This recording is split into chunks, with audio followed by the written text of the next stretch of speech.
சென்னை பல்கலைக்கழகத்தில் நடைபெற்ற நிகழ்ச்சியில் போதைப் பொருட்கள் இல்லாத தமிழ்நாட்டை உருவாக்குவோம் என மாணவர்கள் உறுதிமொழி ஏற்றுக்கொண்டனர். சென்னை காவல்துறை சார்பில் போதைப் பொருட்கள் இல்லாத தமிழ்நாடு என்ற நிகழ்ச்சிக்கு ஏற்பாடு செய்யப்பட்டிருந்தது.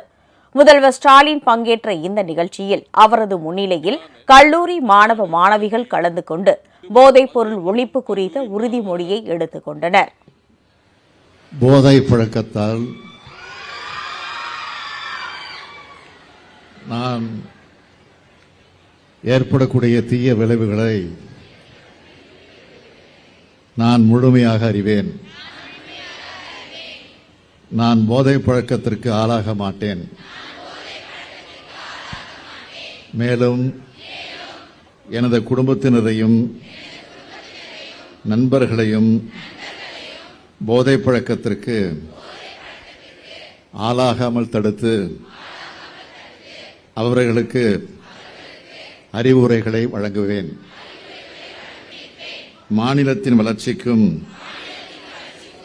மக்களின் நல்வாழ்விற்கும்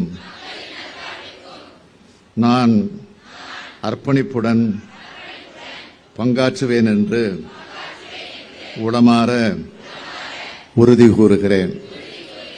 நன்றி, வணக்கம்.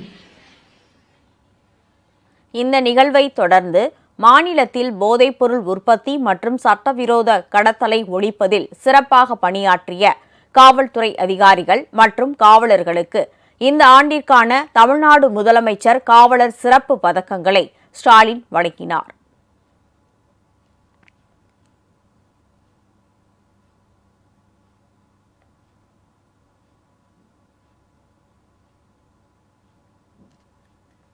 உங்கள் ராஜ் நியூஸ் தொலைக்காட்சியில் திங்கள் முதல் வெள்ளி வரை தினந்தோறும் பிற்பகல் 2 மணிக்கு உங்கள் பகுதியில் உள்ள குறைகளை நேரலையில் தெரிவிக்கும் புகார் பெட்டி நிகழ்ச்சி. பங்கு பெறுங்கள், பயனடையுங்கள், காணத் தவறாதீர்கள்.